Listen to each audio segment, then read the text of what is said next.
다시 만나 뵈서 반갑습니다. 우리 앞 시간에 예루살렘에서 평양까지 이 부흥의 역사를 간단하게 우리가 개관을 했는데요. 정리를 하면 최초의 부흥은 오순절 마가의 다락방의 그 사건을 최초의 부흥으로 우리가 볼 수가 있고, 또 부흥의 모델로 평가할 수 있습니다. 그래서 저는 역사 속에 일어난 부흥이 진짜 참된 부흥인지 아닌지를 평가할 수 있는 기준으로 사도행전 2장에 나타난 그 부흥을 기준으로 삼고 있습니다. 그러다가 그 이후에 부흥이 역사 속에서는 침묵을 지키다가 이제 중세를 넘어오죠. 그러니까 중세 동안에 부흥이 없었다고 그렇게 그냥 단정할 수는 없지만 그 부흥이 미미했다고 이렇게 평가할 수 있을 것 같아요. 그래서 수도원 운동을 통해서 소위 부흥이 맥을 이어 오다가 종교 개혁이 일어나면서 소위 부흥이 역사 속에 본격적으로 이 표현되는, 또 다시 복고되는 하나의 토대를 구축했다고 볼 수가 있죠. 그래서 우리가 잘 아는 대로 종교개혁 그러면은 마틴 루터를 통한 비텐베르그 부흥, 그리고 요한 켈빈을 통한 제네바 부흥, 그리고 이제 존 낙스를 중심으로 한 스코틀랜드 부흥을 들 수가 있죠. 그러면서 이 놀라운 이 부흥 운동이 종교개혁 시대 이후에 참 계속해서 발흥하게 되는데, 그 토대를 구축한 게 우리가 종교개혁 시대라고 볼 수가 있습니다. 이 종교개혁 시대를 우리가 거치면서 이제 소위 18세기에 본격적으로 부흥운동이 일어나기 전에 하나의 두 역사 속에 영적 각성운동의 하나의 운동을 찾을 수 있는 게, 그게 청교도 운동하고 경건주의 운동이라고 볼 수 있죠. 그래서 이 청교도 운동은 회개를 강조하는, 또 회개를 촉구하는 이런 전형적인 모델을 청교도 운동에서 보여준 것입니다. 그리고 경건주의 운동이 이 부흥 운동에 있어서 모델이 될 수 있다고 하는 부분은 경건주의 운동이 개인의 영적 각성으로 끝나지 않고 전형적으로 사회 각성으로 이어지는 하나의 모델을 그들이 보여준 것입니다. 그 대표적인 게 그들이 보여주었던 학교 설립, 병원 설립, 그리고 고아원 설립, 또 선교사 파송, 일련의 소위 사회개혁의 이 모델들을 그들이 보여줬죠. 그래서 경건주의 운동하면 대표적인 게 이제 스페너, 그리고 프랑케, 진젠돌프, 우리가 이런 사람들을 통한 소위 경건주의 영적 각성 운동이 이제 대표적으로 우리가 찾아볼 수 있습니다. 그러니까 이 영적 각성 운동의 모델이었던 경건주의 운동이 이제 18세기 부흥 운동에 있어서 하나의 모체가 됐다고 하는 것이죠. 그 구체적인 사례를 든다고 한다면 진젠돌프를 통한 모라비안 공동체의 영향을 받은 사람들이 요한 웨슬리에게 지대한 영향을 미칩니다. 그래서 이 요한 웨슬리에게 미친 이 도전을 통해서 웨슬리가 결국은 올더 스카이 게이트가에서 영적 각성을 경험하게 되고, 그러면서 이 웨슬리 부흥 운동을 전개하기 시작한 것입니다. 그래서 우리가 18세기 들어서면서 크게 이 세 가지의 이 각성 운동의 흐름을 우리가 찾아볼 수 있는데, 그게 1734년에서 36년, 1740년에서 42년 이 미국을 중심으로 한 조나단 에드워드의 영적 각성 운동, 그리고 두 번째로는 켈빈주의 부흥 운동, 아까 얘기한 대로 하월 해리스, 다니엘 로렌스, 윌리엄스 이런 사람들을 중심으로 한 켈빈주의 감리교 운동, 이 웨일즈를 중심으로 한 일련의 흐름들, 그리고 세 번째로는 요한 웨슬리를 통한 감리교 부흥 운동을 들 수 있습니다. 이런 부흥 운동이 1790년까지 절정에 달하는 것입니다. 이런 절정에 달하면서 소위 부흥 운동의 전성시대라고 우리가 명명할 수 있을 만큼 영적 각성 운동이 저변 확대되어지기 시작한 것입니다. 이런 가운데 우리가 이제 19세기로 넘어가게 되는데, 이 19세기에 우리가 들어서면서 소위 미국 안에서 일어나기 시작한 2차 대각성 운동. 그 2차 대각성 운동의 여러 흐름들 중에서 예일 대학은 하나의 중요한 흐름들을 형성합니다. 그래서 예일 대학교의 학생들 중에 3분의 1이 회심하는 이런 역사가 나타나고, 또 이 예일 대학교 출신자들이 영적 각성 운동의 주도적인 역할을 감당하기 시작한 것입니다. 그 미국의 2차 대각성 운동의 소위 1830년, 1850년까지 이 놀랍게 활동하는 인물 중에 하나가 우리가 찰스 피니를 들 수 있습니다. 이 찰스 피니의 등장을 통해서 소위 이 영적 각성 운동은 새로운 흐름을 형성하게 되는 것입니다. 그러면 소위 이 찰스 피니와 조나단 에드워즈, 1차 대각성 운동의 주역이었던 이 두 사람을 비교하는데, 이 두 사람은 몇 가지 면에 있어서 차이가 있습니다. 조나단 에드워즈는 예일 대학을 졸업한 아주 우수한 엘리트였습니다. 또 할아버지 스토다트 밑에서 훈련을 받았기 때문에 신학적인 훈련을 잘 받은 사람이었습니다. 이와 반면 찰스 피니는 자기가 변호사가 되는 이 꿈을 갖고 있다가 어느 날 은혜를 경험하고 그가 이제 목회 전선에 뛰어들었는데, 자기가 소위 다니고 있었던 교회 게일 목사님의 지도를 받으면서 그 당시에는 신학교를 졸업하지 않아도 목사가 될 수 있는 길이 있었는데, 자기가 다니고 있는 교회에 이 목사님으로부터 일정 기간 지도를 받으면 소위 강도사 자격을 부여하고 그 이후에 또 목사 안수를 받습니다. 그래서 이 찰스 피니가 게일 목사님 밑에서 개인적인 훈련을 받으면서 목사 안수를 받고 이제 부흥운동의 주역으로 쓰임받기 시작한 것입니다. 이 찰스 피니를 통해서 놀라운 영적의 각성운동이 일어났어요. 피니가 가는 곳마다 참 많은 사람들이 회개하고 고꾸라지고, 그리고 실제로 이 부흥운동이 일어난 다음에 개혁운동이 일어나게 됐어요. 이게 찰스 피니 참 잘생겼습니다. 나중에 이게 찰스 피니의 부흥운동에 대해서 자세히 우리가 살펴보겠습니다만, 소위 그 이전의 부흥사들과는 달리 찰스 피니가 탁 등장하기 시작하면서 얼굴 마스크도 좋죠, 또 키도 훤칠하죠, 이러면서 소위 새로운 이 부흥운동의 흐름을 형성하기 시작한 것입니다. 그런데 이 찰스 피니가 갖고 있었던 부흥운동의 이 잘못된 개념이 역사에 정착되게 되는 하나의 이 전기를 마련해 줍니다. 그것이 뭐냐 하면, 조나단 에드워즈는 부흥은 하나님의 주권적인 선물이다 라고 하는, 소위 부흥이 성령의 주권적인 역사라고 하는 사실을 그렇게 인식하고 강조해왔는 반면에, 이 찰스 피니는 부흥은 하나님의 주권적인 선물이 아니라 사람들이 얼마든지 만들어낼 수 있는 산물이라고 보아졌어요.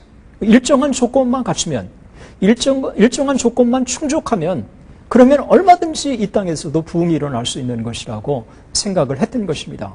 이 찰스 피니의 이와 같은 사고는 제가 볼 때 이 한국뿐만 아니라 전 세계적으로 부흥운동에 대한 잘못된 개념을 낳는 계기를 마련해 주었습니다. 그래서 이 찰스 피니는 소위 앞자리는 금자리라고 하는 이런 얘기들이라든가, 또 뉴 메이저스라고 하는 이 새로운 방법을 동원하는 문제라든가, 이런 또 부흥운동에 있어서 새로운 흐름을 이제 형성하게 된 것이라고 볼 수 있습니다. 그런데 이 찰스 피니의 수많은 책들 통해서 일정한 조건만 갖추면 부흥이 일어날 수 있다라고 하는 것들을 찰스 피니가 개진한 것에 근거해가지고, 찰스 피니가 전개했던 부흥운동 자체가 다 문제가 있다는 식으로 또 비판적으로 평가하는 사람들도 있어요. 제가 볼 때는 이건 잘못됐습니다. 그러니까 찰스 피니가 소위 부흥운동의 주역으로 쓰임받았고, 찰스 피니가 가는 곳마다 놀라운 부흥운동이 일어난 거예요. 그런데 이 찰스 피니의 한 가지의 문제점은 뭐냐면, 자기가 가는 곳마다 메시지를 전하면서 놀라운 반응이 일어나니까 이 부흥운동이 사람이 얼마든지 일으킬 수 있는 것으로 착각을 하게 된 것입니다. 그러니까 찰스 피니가 일으킨 부흥운동은 참된 부흥이었지만, 그 부흥운동에 대한 해석과 평가를 했던 찰스 피니가 소위 부흥운동의 역사를 신적인 주권적인 역사라고 하는 것들을 좀 평가절하하고 인간이 만들어낼 수 있는 부흥운동이라고 했던 것이 하나의 찰스 피니에 있어서 하나의 약점이 이라고 볼 수가 있는 것입니다. 이러면서 부흥운동에 대한 새로운 이해, 새로운 흐름들이 형성되기 시작하면서 죄송합니다만 상당수의 부흥사들이 얼마든지 부흥을 자기가 일으킬 수 있는 것으로 그 이후에 생각하는 이상한 현상들이 이제 뿌리 내리게 됐다고 볼 수가 있습니다. 이 찰스 피니의 이 부흥 이후에 미국 안에는 1857년에서 58년, 2년 사이에 소위 정오 기도회 운동이 일어납니다. 이 정오 기도회 운동은 소위 제3의 부흥 운동이라고 일컬을 만큼 미국 내에 엄청난 영향을 미치게 되는 것입니다. 이 출발은 1857년 9월 23일 제레마이어 이 람피엘이라고 하는 소위 이 사업가가 뉴욕 풀턴과 이 화란 개혁교회 3층에서 기도회를 처음으로 시작을 합니다. 이 기도회는 처음에는 아주 미미했는데 점점 더 사람들이 정오에 모이기를 시작한 거예요. 처음에는 점심시간을 더 줄여가지고 기도회에 참석을 하다 나중에 그냥 점심시간까지 기도회에 참여해서 함께 조인하는 이런 역사가 생기기 시작한 거예요. 그래서 이 람피에르가 시작했던 이 기도 운동이 그 지역뿐만 아니라 이런 기도 모임이 뉴욕 전역으로 그리고 미국 전역으로 그냥 확산되기 시작한 것입니다. 그래서 이 정오 기도회가 불과 4개월 만에 보스턴, 발티모어, 그리고 워싱턴, 리치몬드, 찰스턴, 사바나, 모빌, 뉴올리언스, 빅스버그, 세인트루이스, 피츠버그, 신시내티, 시카고, 미 전역으로 놀랍게 확산돼요. 그래서 매사추세츠에만 150개 기도회 모임이 생겨나고, 그리고 뉴욕에서 200개가, 그리고 뉴저지에서만 600개, 그리고 펜실베니아 65개 타운, 그리고 오하이오에 20개, 그리고 인디애나 150개, 그리고 일리노이스 150개, 미주리 150개, 오하이오 60개. 이런 이 소위 엄청난 도시로 이 기도운동이 확산되기 시작하는 것입니다. 이것이 정오 기도회를 통한 부흥이라고 널리 알려지기 시작하는 거예요. 그러니까 소위 부흥운동에 있어서 새로운 흐름이 형성이 된 것입니다. 그 이전에는 소위 한 교회를 중심으로 해서 목회자가 메시지를 전함으로써 메시지에 대한 반응이 일어나면서 부흥운동이 일어났는데 이게 찰스 그 피니까지도 이어지는 부흥운동이었는데 그런데 1857년에 이 람피에르를 통한 이 기도회 운동이라고 하는 것은 이 소위 직장 다니는 사람들이 혹은 사업하는 사람들이 점심에 함께 모여서 기도회 운동을 하는 가운데 영적인 각성 운동이 일어났어요.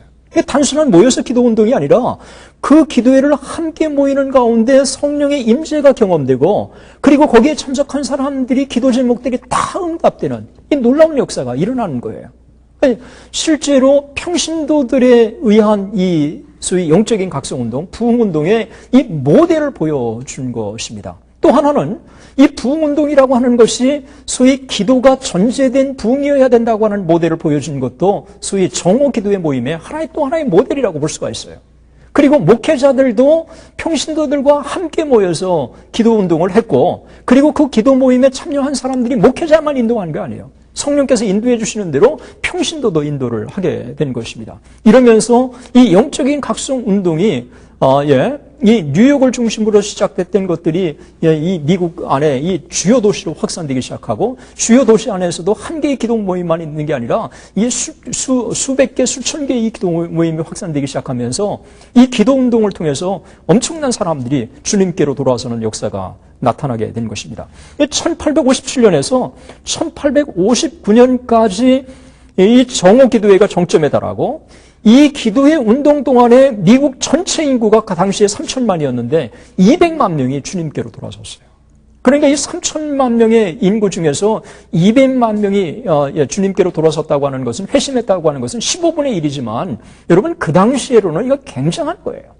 이건 어떤 기독교 역사 속에서도 참 이 드물게 나타나는 소위 영적인 이 각성운동이 기도회 운동을 통해서 저변 확대되면서 수많은 사람들이 기도에 참여한 사람들이 은혜를 경험하게 되고 기도의 제목들이 응답받게 되고 그리고 더 동료들에게 또 기도의 모임에 권고를 하게 되고 참여한 사람들이 똑같은 은혜를 받으면서 이 기도의 운동이 저변 확대되기 시작한 거예요. 이와 같은 이 기도의 운동들이 이제 영국에 알려지고 스코틀랜드에 알려지고 아일랜드에 알려지고 웨일즈에 알려지고 그러면서 아일랜드에서는 한 장로교 총회에서 우리가 그러면 대표를 파송해서 정오 기도회에 한번 대표를 파송해서 직접 목도하도록 우리가 하자. 그래가지고 장로교 총회에서 2명을 파송해서 뉴욕의 기도회에 참여하도록 돌아왔는데 이 사람들이 보고하면서 실제로 우리가 참여해서 보니까 놀라운 영적 각성운동이 일어났습니다. 그러니까 이런 이 기도운동이 우리 장로교 안에서도 있었으면 좋겠습니다. 라고 함으로써 이 아일랜드에서 실제로 이 정오 기도회 운동의 도전을 받아가지고 이와 같은 부흥을 사모하는 것이 공식적으로 교단적인 차원에서 진행하기로 그렇게 이제 결정을 딱 하게 됐습니다. 이러면서 이 영적인 각성 운동이 1859년에 아일랜드를 이어지는 거예요. 아일랜드의 이 놀라운 영적 각성 운동이 어디를 중심으로 진행됐냐면 얼스터라고 하는 지역으로 중심으로 이 얼스터 지역 안에서도 켈스와 아호일이라고 하는 이 도시 안에는 이 영적 각성 운동이 더 심하게 일어나는 거예요.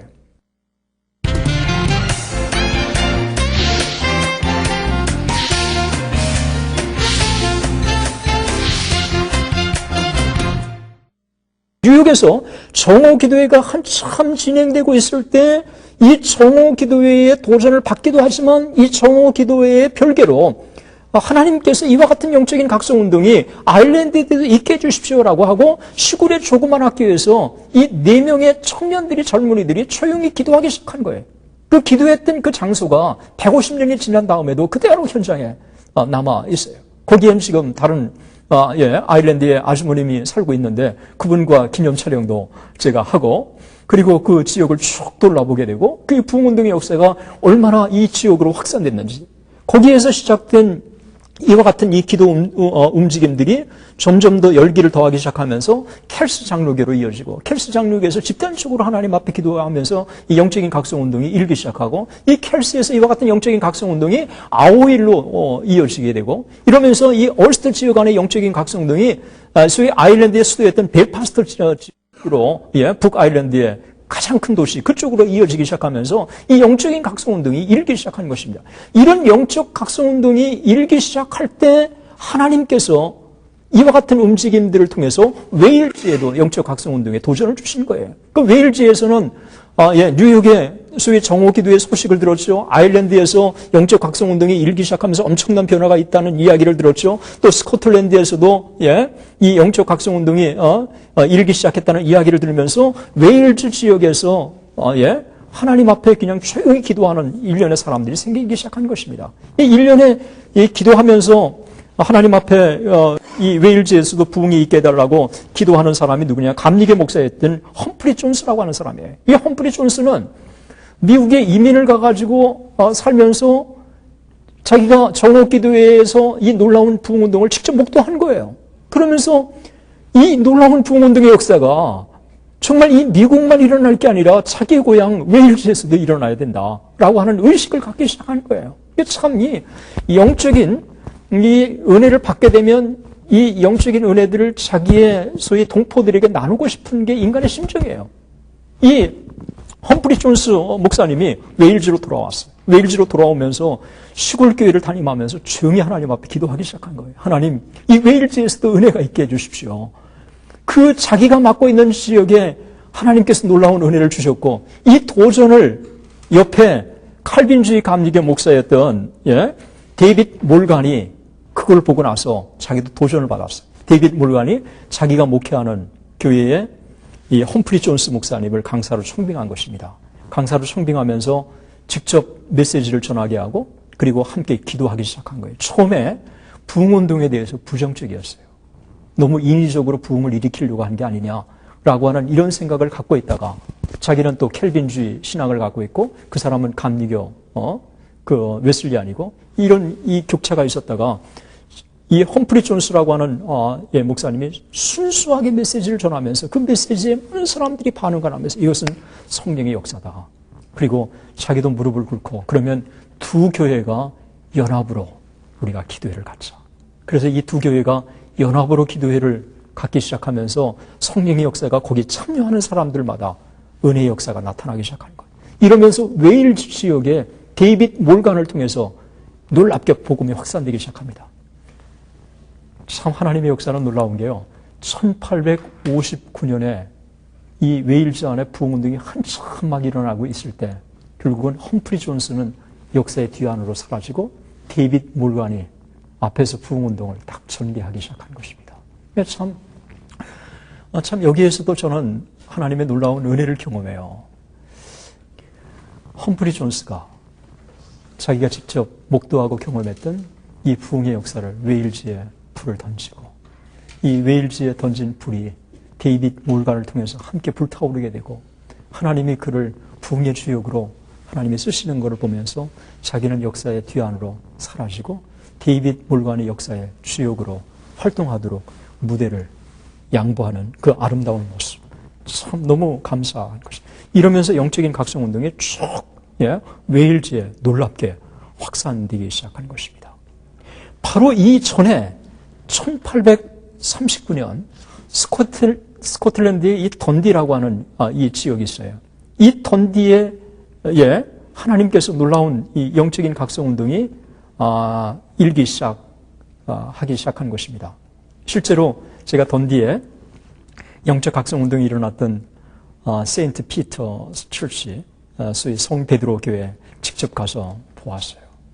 그 던디라고 하는 교회가 위치한 지역에 3,000명의 사람들 중에서 4,000명의 사람들 중에서 3,000명이 교회를 다니기 시작했고 그 중에 반이 그 교회를 다니는 역사가 나타나게 됐습니다. 23살에 부흥의 주역으로 쓰임받고 29살에 하나님의 부르심을 받아 세상을 떠났던 불꽃처럼 살다 불꽃처럼 사라진 그 역사의 현장, 그 교회에 제가 가서 참 많은 도전을 받았습니다. 하나님의 역사는 사람의 생각을 초월하는 것이고 그때 일어났던 그 1839년에 일어났던 이 던디 지역에서 일어났던 이 영적인 각성운동이 스코틀랜드에서 일어났던 전무후무한 성령의 역사였고 지금 제가 그 교회를 가보니까 이 로버슨이라고 하는 데이빗 로버슨이라는 이 젊은이가 목회를 하는데 자기가 정말 그 영광을 재현하고 싶어서 꿈꾸고 있고 자기가 처음 갔을 때 7명의 교인들이 모였는데 하나님 앞에 기도하면서 지금 100명이 넘는 교회가 이루어지고 있어요.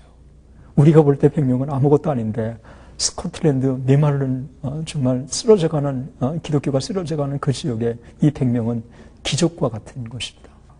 이 땅에 참 이 부흥이 한번 일어난 곳에 부흥을 꿈꾸는 역사들이 있는데 19세기에 1839년에 스코틀랜드에서 놀라운 부흥운동이 일어나고 1859년에 아일랜드에서 또 웨일즈에서 이 놀라운 부흥운동의 역사가 일어나기 시작한 것입니다. 그래서 19세기 말에 이르러서 소위 스펄전의 역사에 등장합니다. 이 스펄전이 소위 켈빈주의 부흥운동이라고 하는 하나의 모델을 보여준 것입니다.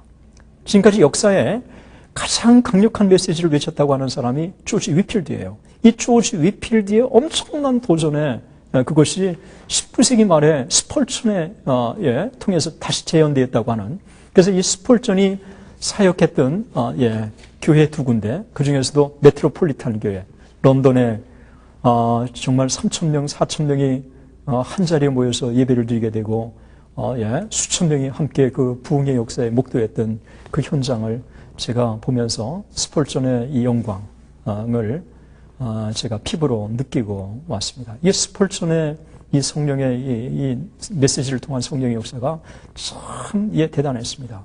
이 시대에 D.L. 무디가 이제 그 미국에서 아주 엄청난 부흥운동의 주역으로 쓰임받습니다. 여러분 참 이 D.L. 무디는 참 대단한 사람이에요. 근데 D.L. 무디가 어떤 면에서 그렇게 참 대단하냐 하면 그가 배우지 못한 사람인데도 불구하고 성령의 능력을 의지해서 담대하게 메시지를 외쳤다고 하는 점에서 특별하다고 할 수 있지만 저는 그보다도 이 D.L. 무디가 소위 자기의 이 메시지를 통해서 회심받은 사람들을 위해서 학교를 설립합니다. 그래서 그 학교를 설립한 게 우리가 무디 신학교 아닙니까? 이 무디 신학교의 교육을 받는 많은 사람들이 은혜를 경험하고 나니까 이 뜨거운 은혜를 자기 혼자 감당할 수가 없어서 해외 선교로 이어지기 시작했어요. 이 D.L. 무디의 영향을 받은 사람들이 한국에 참 많이 파송됐습니다. 그리고 이 D.L. 무디가 이 부흥운동에 있어서 이 학교를 설립해서 이 부흥을 이어져 갔을 뿐만 아니라 이 스튜던트 발런티어 무브먼트라고 하는 소위 학생 자원운동을 조직합니다. 그래서 이 스튜던트 발런티어 무브먼트를 통해서 한국에 파송된 선교사들도 대단히 많아요. 직관적으로 언더우드, 아펜젤러, 스크랜톤, 게일 할 것 없이 이 스튜던트 발런티어 무브먼트의 영향을 받지 않는 사람이 없어요. 이 엄청난 이 도전을 주게 된 것입니다. 그 중에 하나가 제임스 게일 아닙니까? 제임스 게일이 이 캐나다 출신인데 이제 그가 북미를 떠나오게 됐을 때 전날 밤에 그 무디와 역사적인 만남을 갖지 않습니까? 그래서 D.L. 무디가 이렇게 물어보죠. 자네 조선에 간다지? 예, 제 조선에 갑니다. 내 자네를 위해서 기도할 걸세. 내 자네를 위해서 기도할 걸세. 여러분, 참 자기가 존경하는 그 사람이 자기를 개인적으로 조선에 간다고 하니까 내 자네를 위해서 기도할 것이라고 하는 이 격려. 이 제임스 게일은 한국에 사역하는 동안 이 무디와의 역사적인 만남을 자기를 잊지 못하고 1934년 한국 선교 50주년 때 편지를 보내서 그 역사적인 그 사건을 환기시켜 준 것입니다. 학생 자원운동의 영향을 받아가지고 참 많은 선교사들이 한국에 오지 않았습니까? 이 D.L. 무디가 영국을 2번 방문합니다. 1873년에서 1875년 그리고 1881년에서 1884년. 그래서 이 무디가 이 2번을 방문하는데 1873년 6월에 생키와 더불어서 리버풀에 도착한 이 무디가 마이어가 심호하는 요크의 침례교회에서 집회를 갔습니다. 이 일련의 집회를 통해서 놀라운 각성이 일어나고 그래서 거기에 모였던 사람들 중에 술주정꾼, 회의론자, 탕자들, 대학생, 상인들, 견습생들, 부자와 가난한 사람들, 각계각층의 수많은 사람들이 주님께로 돌아오는 이런 역사가 나타났어요. 처음으로 이 부흥사 중심의 메시지 중심의 이와 같은 것으로 진행됐던 이 부흥운동의 흐름이 생키라고 하는 이 소위 찬양가, 정말 아름다운 이 선율을 외치는 그를 동반하고 한 거예요.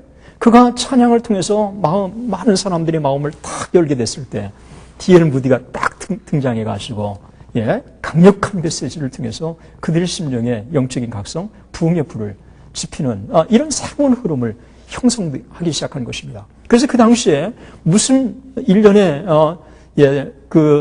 이야기들이 회자됐느냐 하면 웨슬리와 조지 위필드 일에 런던이 그렇게도 깊은 감화를 받은 때가 없었다라고 증언하고 있습니다. 이 D.L. 무디가 얼마나 강력한 이 부흥운동을 그들에게 전해줬는가를 보여주고 있습니다.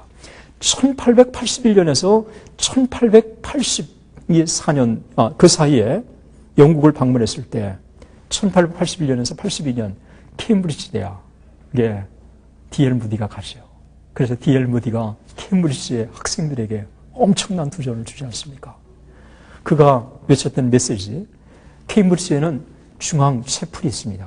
그런데 그 학생들이 워낙 많이 모여서 중앙 채플로는 감당하지 못하니까 학교 건너편에 큰 그 건물, 그 YMCA로 쓰고 있는 그 건물에 수많은 대학생들이 모여서 이 무디 메시지를 들었고 무디 메시지를 통해서 도전을 받지 않습니까?